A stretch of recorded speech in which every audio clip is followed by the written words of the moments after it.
Hi, I'm Avory, This is Lily. and welcome to From the bleh. From the Closet. Yes, We can yes. edit that out. We could edit that out, but let's leave it in. Okay. Yeah. Okay. So today we're covering Scott Pilgrim versus the World. This is my favorite movie of all time. I am in lesbians with this movie. Really, How I about you? don't. I actually did not. I don't think you actually said um, this was your favorite. Well, yeah, I kind of have to keep things quiet so that we can actually discuss them on the podcast. Well, I mean, we've talked about this movie quite a lot, even before the podcast idea. Yeah. Um, but for this movie, it definitely was. At the end of the movie, I just sat there as like, yeah, this is a really great movie. But did I just experience a fever dream? Okay, so you know how at the end of the movie they had that thing where it was like continue and it was counting backwards from 10? Yeah. Okay, that was your clue. The entire movie takes place within a video game.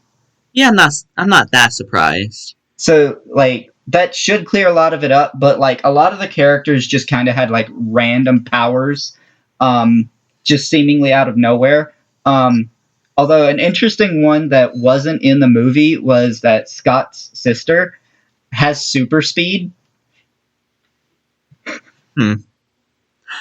Yeah, I remember watching like a lot of the three an analysis with the movie versus like the comics, and then there was the game, and on how all three of them are kind of the same, but have very different endings. Right, right. I actually haven't played the game, even though I own it. Of course, the whole thing Really? with the game was like it came out in like the Xbox 360 era, and then they Hmm. just took it down off of the Microsoft stores, and it was gone for like a decade. And I finally bought it again on the Switch. So like I have it, I could play it, but I just haven't done so. I also Like, haven't read the graphic novels either. I'm waiting on my library to get them. But yeah, it okay. is it is an adaptation of those graphic novels. But the interesting thing about it is the movie was written while the novels were still being written. So yeah, Yeah, that's actually pretty cool. yeah. And like midway through, they actually had to completely refilm the ending because the author of the comics, Brian Lee O'Malley, decided he wanted to end it differently than the way he ended it the first time. Scott was Yeah. actually supposed to end up with knives instead of Ramona. I've seen that, and I don't know what to think about it. I actually do like the way that it ended, the cut ending, because just the Scott and Knives playing the game as God, I wish the I wish Ninja Revolution was real. oh god, imagine like the profit they can get by selling that. Right? It would be just the best. Um, so there's a lot of Easter eggs in the movie. Most of them are numbers and X's, but they are freaking everywhere. Oh yeah, I've watched the thing you wanted me to watch. I remember you saying like it should be obvious, and one of them was mostly because they freaking pointed out to you. Though I noticed it, Yeah, the like seven deadly X's. yeah, I noticed that before I said it, but not when Scott got his phone number. It was like more in the middle. Yeah, and so there's a lot. There's also they Universal got the rights to use some Zelda music and sound effects throughout the movie. Oh yeah, I mean, of course, my ears picked up directly on that. Yeah, like right at the beginning, you have the opening to A Link to the Past, and then you have Neil playing some Zelda game on his DS. I think it was Minish Cap, but it could have been the GBA Hmm. version of A Link to the Past. They I also want to say like Link to got the the rights to Past. use a little bit of Final Fantasy music Wow, because that must have been hard. yeah, like Scott actually plays the bass line for Final Fantasy 2 at one point. Oh, I just really want to say like how ridiculous this movie is, and not in a bad way. Like it's like charmingly ridiculous. Yeah. So speaking of the music, what did you think of all that grunge? Oh God. Was that like one of the songs that Sex Bomb played? No, grunge is a music genre, Oh and pretty much God. all of the Oh. music falls into that. So yes, it is something that Sex Bomb played. Everything was. Um, I actually never really heard of the genre before. Well, I've heard of it, though. Like it's like one of those things where it says I heard the term on the radio, and for some reason my mom was like, yeah, that's not grunge. Yeah. Interestingly enough, a particular band known as the Smashing Pumpkins, they were supposed to have a song in the movie, but it Interesting. never ended up happening. But at one point, Scott does wear a Smashing Pumpkins t-shirt, and I didn't even realize it at first because, like, it's just a t-shirt that says SP, so you'd assume it's Scott Pilgrim, but no, it was actually a Smashing Pumpkins Oh, t-shirt. there's some. Okay, I want to bring up like one of my favorite parts about the movie that I didn't know was my favorite part until like someone said it to me. It's like, damn, I love this part about the movie. The transitionings. Yes, the transitions are gorgeous. Like, and it's one of those things where it's like, oh, that scene where they go from practice to walking to the party and then to the party, the transitions throughout that are just like amazing. Oh yeah. And then like I mean, you blink and you miss it, really. yeah, and then like other Easter eggs, like at the party there's the scene where Scott first talks to Ramona and there's just a light switch Oh yeah. way up where no one can ever use it, and that wasn't even placed by the team behind the movie. That was just there. Oh my god. Wait, was that supposed to be an Easter egg? Like, Not originally. It just happened to be there when they were recording. I just imagine like this is perfect. And that This whole is. story about Pac-Man, that's actually a true story. I mean, I would really hope that they wouldn't use fake stories in my movies. Right? Some other Easter eggs, the other bands that they compete against, Crash and the Boys. Okay, they didn't compete against the Clash at Demon Head, but also the Clash at Demon Head. Um, Mhm. those are like the names of actual NES games. Oh, that's yeah. Not like now you say that. Like, yeah, that makes complete sense. Yeah. I will play an NES game with. So, people in this movie, obviously, like Scott himself is played by Michael Cera, a hugely famous actor and stuff. But you have you have Brandon. I forget his last name, but Brandon something. He played Superman in Superman Returns, and he was the vegan ex that Scott fought. Oh, I was And gonna say about how like that was like my favorite fight. Just how ridiculous. didn't you know Todd's vegan? But yeah, there's actually like a whole reference in there of like how the vegan police use green light to remove Todd's powers, and that was like green light was a way that Superman lost his powers at some point. So there's that. Oh, that is okay, guys. If you're vegan, you're suddenly Superman. Is this? Yeah, if you're vegan, you're Superman. Yep. Well, actually, Chris. no. I'm pretty sure it's stronger than Superman. So Chris Evans, the guy who plays Captain America, was the second X in the movie. Lucas Lee, the skater dude. Yeah, it was the person that I think it was Wallace really loved. Yes, Wallace. Wallace's hetero crush. But then also Scott's ex, Envy, is played by Brie Larson, who also played Captain Marvel. So it's a crazy, crazy, weird thing where Scott Pilgrim dated Captain Marvel, outsmarted Superman, and beat Captain America. Wow. Yeah, apparently if you want to be Superman, you just get him to drink half. Get him to drink half and half, yeah. Okay, so like Mary Elizabeth Winstead played Ramona Flowers, and Ellen Wong played Knives. And for both of them, this was their first movie. Okay. So I think they did a very, very good job. Yeah. And I love Knife's performance, actually. Yeah. Like, so now that like the acting portion of the oh wait, no, there's one more.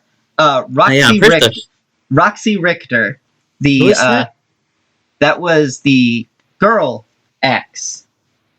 Oh yeah. She is played by Mae Whitman, voice of Katara, Tinkerbell, and Amity. Yeah, you're definitely going to be hearing this name pop up throughout this series. Yeah, because we are eventually going to cover Avatar: The Last Airbender, the Tinkerbell movies, and the Owl House. So, but not freaking Air. What was it? The Last Airbender. We are absolutely never covering the live action Last Airbender. We're staying away from that one. I would say avoid it like the plague, but given the last year and a half of COVID and seeing how people literally didn't avoid a plague, I think we need to like just get rid of that expression entirely. But yeah, so now that we've got Jason Jason Schwartzman. It's so hard to say his last name. Yeah, he played Gideon. What did you think of Gideon as the ultimate villain? Oh, that was like... I feel like I feel like I didn't see enough... I don't think I had enough screen time, honestly. Yeah, it was... it is a bit disappointing that he didn't have as much screen time. But, like, at least he was set up in, like, the battle against the Katayanagi twins, who, by the way, had no speaking lines in the entire movie. They didn't need speaking lines. They just needed those sick beats. Yeah, those sick beats that you could barely hear because Threshold was banging so hard. Okay, let's be real. Threshold and Garbage Truck are the best songs in the movie. Can we agree on that? I think we can agree on that. Yeah. And there was Sex Bomb has played some pretty good songs. Yeah. I don't really hear much of the genre, as you can remember, but I'm definitely going to say that I think it's like on the scale of like how good they are. I wouldn't like say that they're add to playlist worthy, but I definitely was like, oh yeah, I remember that. Yeah, I want to listen to that again. Okay, so what did you think of I Am Sad, I Am So Very, Very Sad? Oh wait, which one is that? That's the one that Crash and the boys sing like right at the very start of their performance. I think I'm going based off of memory. I think I actually liked that one. It was funny. It was like 4 seconds long. And interestingly enough, someone actually created a chart for that in Clone Hero. And I think it has like 12 notes. Oh, how long did it take you to 100% that? One try. What? So, yeah, it's Definitely a song. Now, an interesting thing is like there was a weird error in the editing. So the song "We Hate You, Please Die" was actually supposed to be another short song, just like the first one, but they were supposed to play a third song called "Last Song Kills Audience," and that's the one that ended up being in the movie, but they titled it "We Hate You, Please Die." Huh. So We hate you. Please die. So polite. so yeah. I Now on like the actual like plot of the movie and stuff, I'm very glad this movie takes place in Canada because Scott dating Knives, that would have been a Oh yeah. whole mess if it took place in America. Oh yeah, that would have been a whole different So whole yeah, different playing field. so we start with like him dating Knives, and like we learn he's in a band and all that, and the band plays their opening number, which personally I didn't really like the opening number all that much. I did okay. I thought it was okay, but I loved the Yeah, the cinematography of it, like there's even a whole like portion where like the chords on their instruments are like creating the waveform to the song, and I absolutely love that. That's really cool. And I love like the room just getting bigger and bigger like that. Yeah, That was really cool. yeah. This movie was directed by Edgar Wright, so Edgar Wright is honestly one of the best live action directors in the business, in my opinion. And he briefly worked on Ant-Man, but then he left the project. And really, yeah, it really upsets me because I really wish we had gotten a fully Edgar Wright Ant-Man. yeah, and he definitely is like probably I would dare to say one of the best in the industry. Yeah. So yeah, we go to the apartment loft, whatever it really is. I don't know. Yeah, Is it a house? I think it's like more of like an apartment or. It's weird, and also I love that like he actually like lives across the street from where he grew up. That's just great. Although, like, if you were to actually go to Toronto and look for those sets, they're actually like completely on opposite sides of town. So yeah, that's pretty great. We meet Wallace, his gay roommate. Let's talk about Wallace for a minute because he was great. Yes, he was. Well, his side commentary on I love how he just like spreads rumors, like even when he's asleep. Oh, that is great. He's not even conscious. He just looks back, like, how do you do that? And then like there's a scene later in the movie when Scott's on the phone with Gideon, and then like right when he gets off the phone, he's like, "What a perfect asshole." And then like because Scott doesn't know what he's talking about, he looks over and the look on his face is just like, "What the fuck?" But then he realizes, oh, he's on the phone and stuff. But yeah. Oh yeah. No, I love those like Gideon was on the phone and it's like I think Wallace like beat him the fuck up. Yeah, so like he said finish him, which I personally think was that was a Mortal Kombat reference. Based on every other reference in this movie, that had to be a Mortal Kombat reference. And also another thing too, Ramona, obviously she has the power to like basically call the door to wherever she lives to wherever she happens to be at the moment. But if you actually look at her door, it's like a white door with a black star on it. It's supposed to be a reference to Super Mario 64. Oh, that makes sense. Yeah.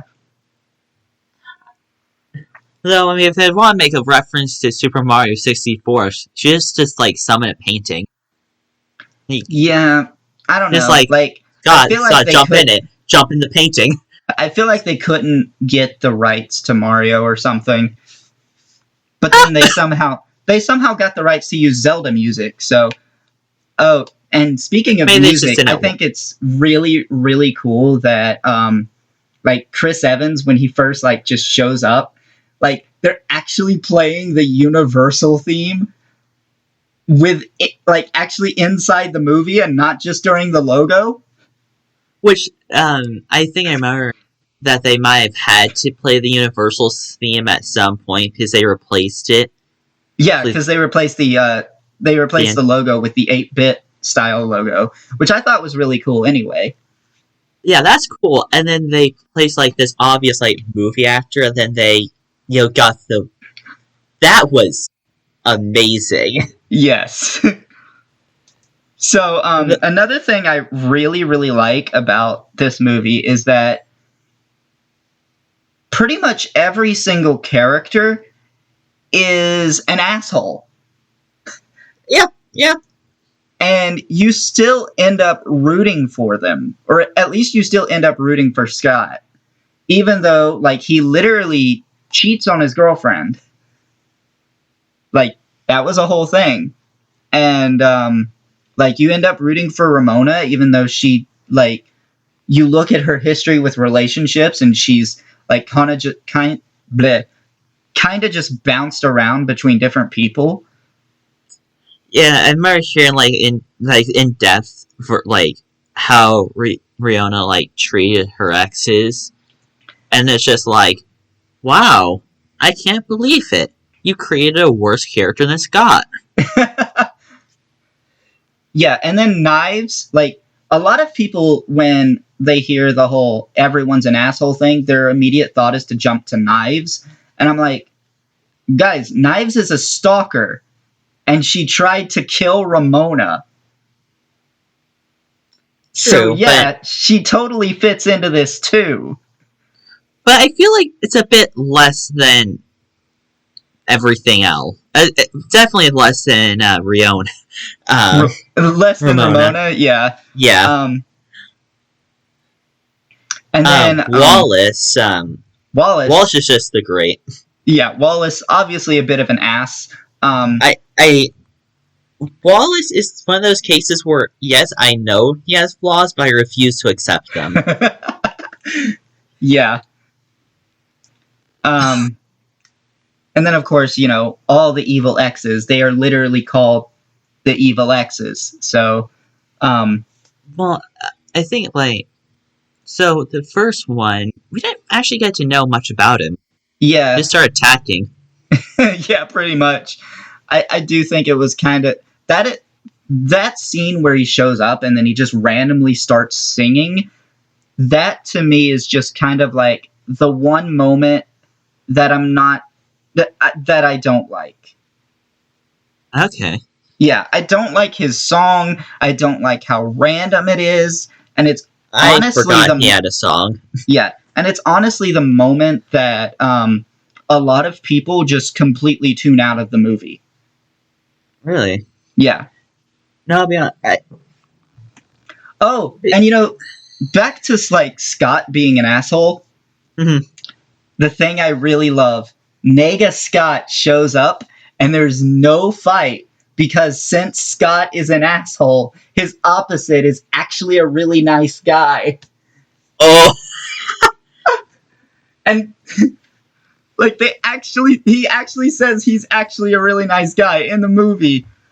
And I'm just like, oh my god, this movie is too perfect.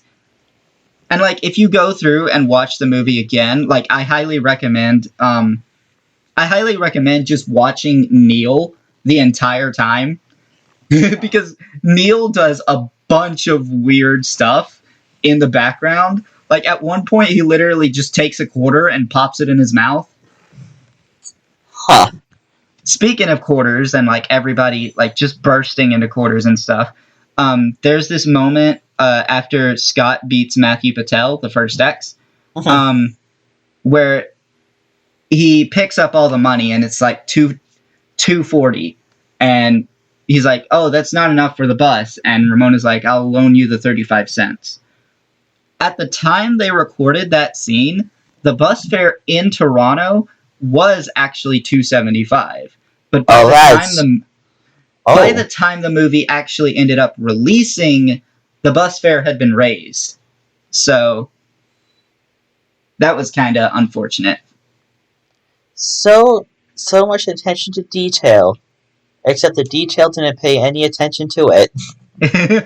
Right? And then Stacy Pilgrim, and her job at the Second Cup, because that's the name of the place she works at. Oh, really? Um, That's actually really clever.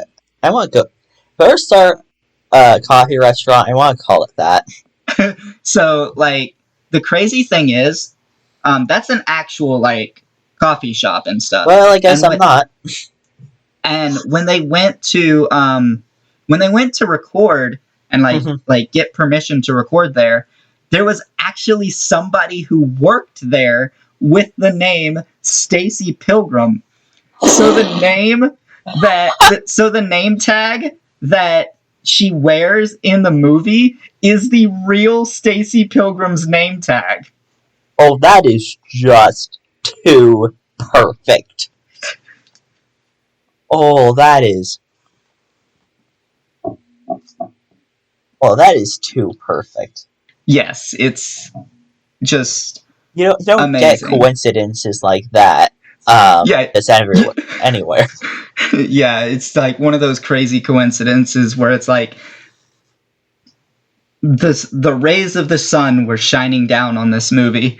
And somebody's actually pointed out to me, because of all the casting and stuff that went into this, all the different actors who back then hadn't performed a lot of their most famous roles. If they were to try to make this movie with the same cast, now, it would cost more than triple the budget just because of the cast alone. Wow. So I guess that's why they're not doing any. See, Scott Pilgrim versus the World, it released. It was either the same year or the year before Captain America: The First Avenger. So Chris Evans has only gotten more expensive. And then it was also before Brie Larson was Captain Marvel.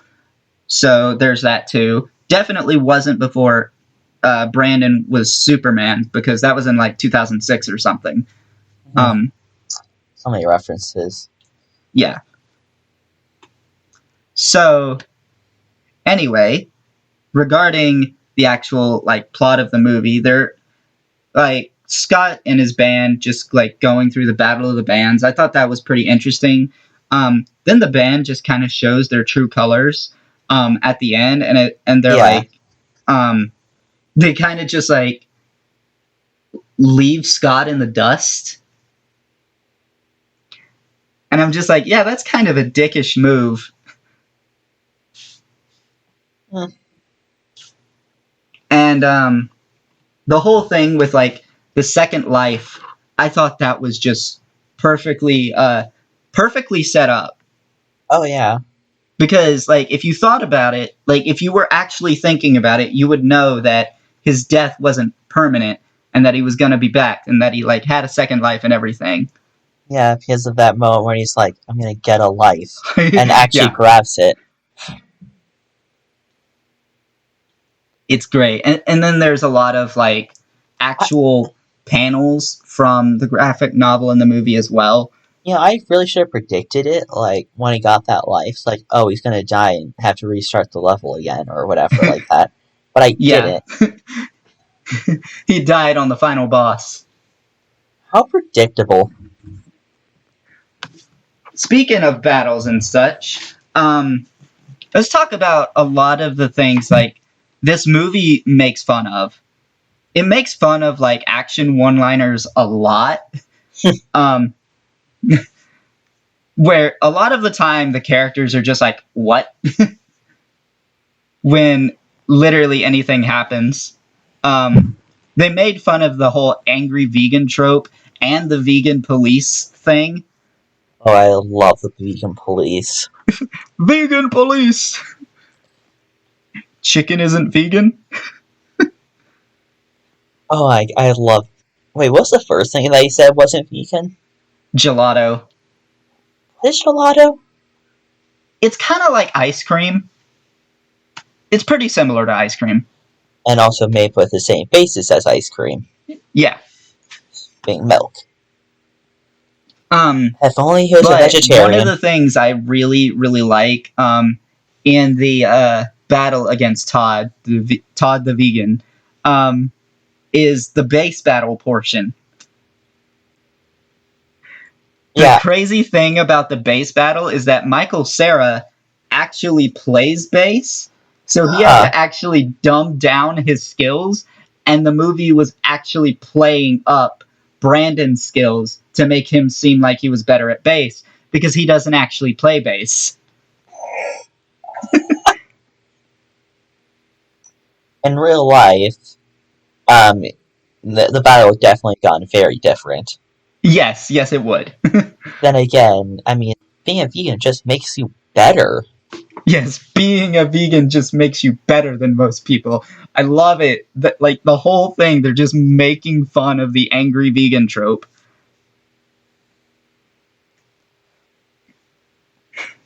But I mean, if being going vegan gave me superpowers, you know I'm already there. Yeah, let's actually go through each of the X's and like talk about Oh them. yeah. So Okay, so the first first we have one. like Matthew Patel, the guy who apparently didn't shower Huh. and was dressed up like a pirate. That was the first one, right? Yeah. Yes, he was the first one. He had his weird demon hipster chicks, Oh yeah. And and he didn't drop that much money. no, he didn't. But interestingly, That like could. if you actually pay close attention, he kills Crash and the boys. Like he just straight up kills them with a fireball that he was aiming at Scott, and Scott ducked. So that was pretty Oh interesting. yeah. I find it weird that like the movie is like just considering him as like a real ex, because like I don't know, I don't really consider it a valid relationship if it only lasted less than a month. Mm. I mean, that's just me though, I guess. Maybe. And then number 2 we have Lucas Lee. That was entertaining. That was very entertaining. Like the whole thing, just like with the stunt doubles and everything, I thought that was really interesting. And like, the whole thing too is like there's twos everywhere, so like that's really really cool. And the fact, I think his, how Scott defeated him was very interesting. Because Yeah, that kind of sets up like the narrative of, he's not just going to be beating all these enemies to death. You have to use his wits a few times. yeah. And the crazy thing is like when he says like I'm nothing without my stunt team, and then Scott actually takes down his stunt team and then beats him. I just thought, yes, this is perfect. Yeah, he is nothing without a stunt team, and now you're nothing. Oh, I also love all the references to Scott being number 0 throughout the movie. Like, I don't actually think I remember that. yeah, How? for one, Scott's favorite drink throughout the movie is Coke Zero. There's that. There's also the fact that he wears a T-shirt a couple of times that just says 0 on it, and then later, Gideon actually just straight up calls him 0. You're 0. Yeah. You're nothing. So yeah, there's that. I thought that was pretty cool. So yeah. After Lucas Lee, we have Todd the vegan, which let's just say how weird it is that Scott's ex is dating Ramona's ex. Yeah, that I did pick up on that. And like how crazy unlikely that is, because if you remember, like the apparently Scott and Nat, they were living in Toronto, but Uh-huh. then she moved to Montreal to be with Todd. But Todd might have been from New York, I think, because Ramona lived in New York. At the very least, Well, he after every relationship, Riona was like, "Okay, I'm out. Peace. yeah. See ya." It's just weird how like those circumstances all lined up. I mean, So when it comes to plot consistency in movies, there's always like the best chances for everything to happen. number 4 we have Roxy Richter. I kind of like the setup to that. I I love her. She is just the greatest. And that the fight scene between her and Ramona, in my opinion, is the best in the entire movie. Yeah, I can. Okay, and by Also, this, the reference to hammer space being like basically how you can store like a bunch of things in a really small space in hmm. like movies and animation and shit. Huh. And like she actually pulls a giant hammer out of her backpack. Oh, Yeah, it's a pretty clever pun. But yeah, that whole fight, that was very entertaining, and like her one-liners were obviously like the best. Like, what's that from? My brain. And I don't know, I I love just that. die at your BF's about to get effed in the B. Oh, I forgot that one. Um, what was that one where for uh, I just need to say like my favorite quote from the movie before we go on with Okay. Wallace was just like, "Oh yeah, you just missed him." Honestly, I think okay, we're gonna talk about iconic movie lines in a bit because there are a lot of lines that people just like everyone just remembers from this movie. But I'll come Okay, back to those. we'll So think of five and that. six are the Katayanagi twins. They didn't really have much story to them, and they didn't have any speaking lines. I remember that it was later revealed that or at least revealed in the comics that Ramona played them both against each other. Hmm, that's interesting. I would I don't, love to read the comics at some point. I don't know if that was the comics or another piece of media, but I definitely watched it like in a video analyzing, all three. And then number 7, we have Gideon, the one time she was actually obsessed with a guy, and then he takes that and puts some kind of weird mind control chip thing on her neck. And then like obviously you can literally hear it breaking when Scott like defeats Gideon the first time, and like he's got smoke coming out of his arm and stuff. But then like there's the usual trope in video games about how you have to fight the final boss twice. So that carries over into the movie, and they actually have to fight Gideon technically 3 times. Um, I mean, that's like every trope. You yeah, always have because to like fight them. I mean, the first time he died, and I also really love that like Scott fighting for Ramona Mhm. is it's what ends up making him lose.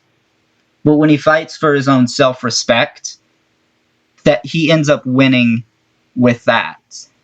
Yeah, I like because it definitely seems like um despite if you're not fighting for the girl, just fight because this person's obviously a goddamn asshole. Yes, exactly that. So yeah, Jason Schwartzman as Gideon, perfect casting. It was excellent. I I also really also love. I also really love at the end when he's actually like about to die, and there's that whole thing of like where he's like glitching or whatever, Mhm. and that was actually just.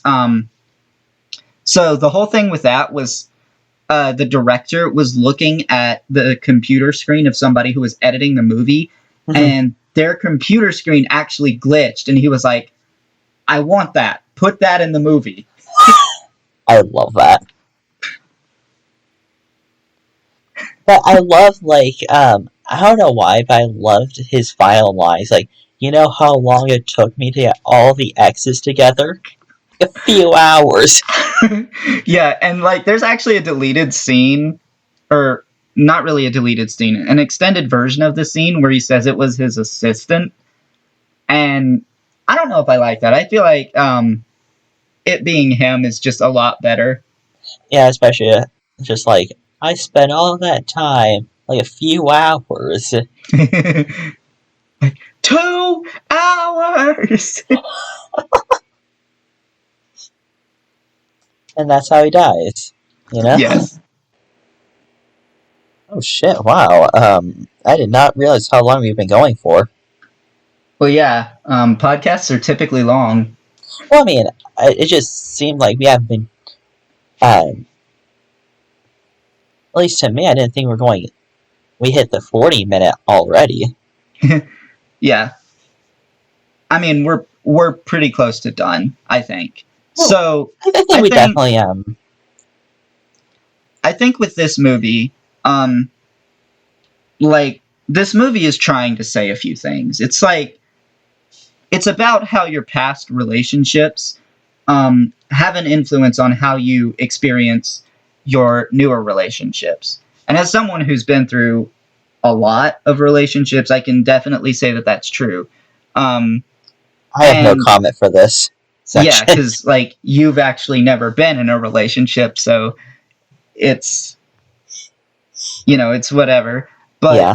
um, if you've been hurt, you're guarded against being hurt again, and that's clearly what Scott and Ramona are both dealing with.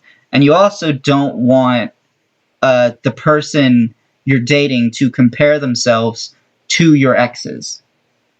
Mm-hmm. And it's really interesting how this movie tackles it.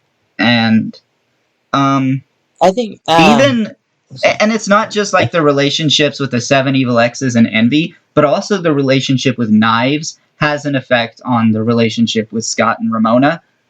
Mm-hmm. And like it's just brilliant. I love it so much. I think we can finish off the podcast with the quotes. Yeah, so let's get into the quotes. There's a lot of really iconic lines in the movie that. Oh, wait, real quick. I also do want to point out that they made fun of the whole sitcom live studio audience thing at one point. What was that? That was when Scott showed up at the apartment or whatever, and he was asking Wallace not to be there for his next date with Ramona, Mm-hmm. and they actually like ironically threw in like a live studio audience with like a laugh track and ooze and Oh, I remember that. I felt that it was a bit kind of weird, but also funny. yeah, it was like just throwing that in there not to like make you psychologically like not to trick you psychologically into laughing, but to actually make fun of the entire thing itself. And I love that. I remember hearing Even though even though I personally don't really care whether like a TV show or a sitcom or whatever has a laugh track or not.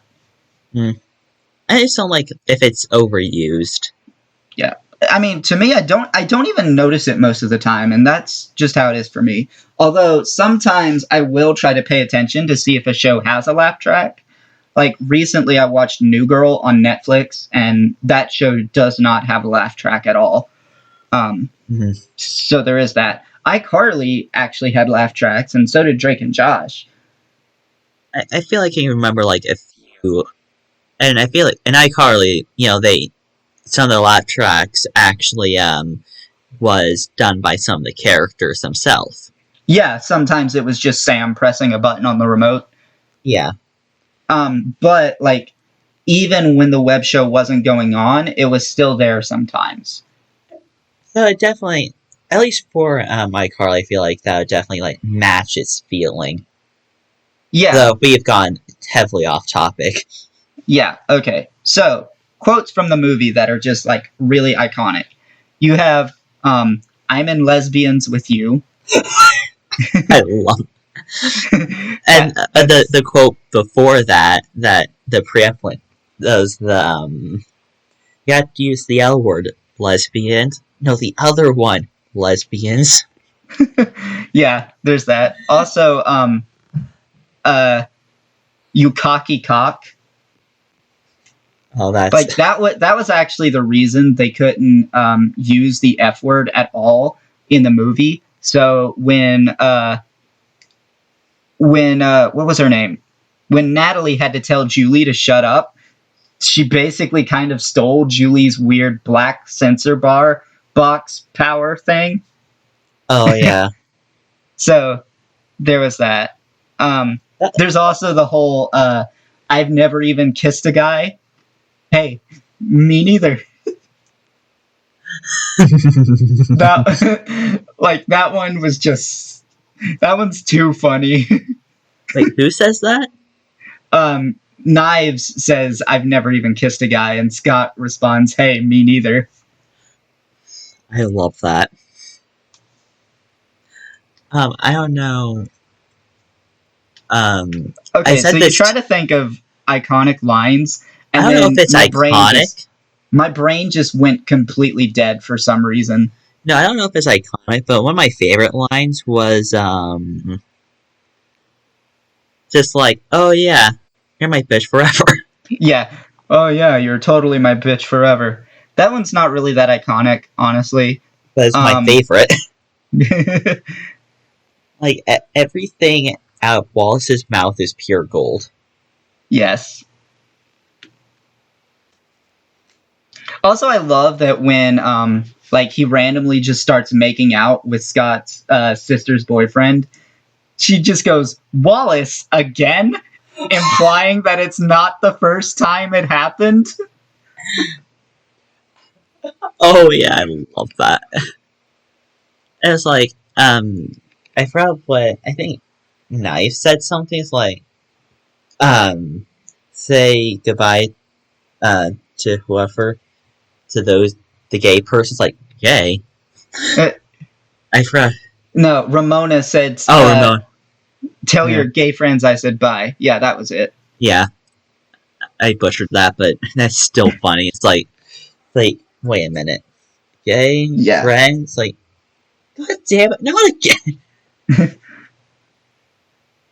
And my brain just, I can't think right now. I can't think of what the iconic lines were anymore for some reason.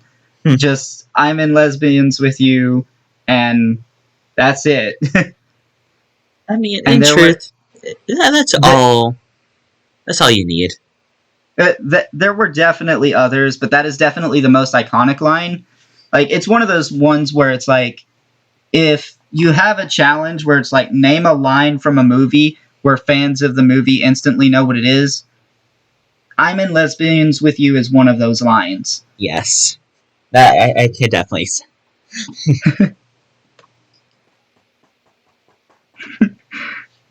Okay, so I guess now it's time to rate it. Okay, so we're doing that. Yeah, I think we're gonna go off of a 1 to 10 scale. And I'm gonna give this movie a 9.9. Really, I'm gonna give it an 8.5.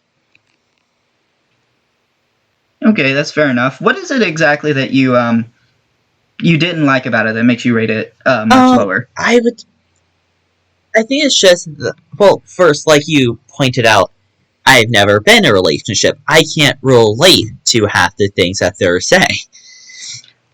But also, That is fair. and also, it's just like, yeah, it's mainly that because most of it was about relationships, and I was just like, yeah, I'm alone. Yeah, you don't have to kick me down.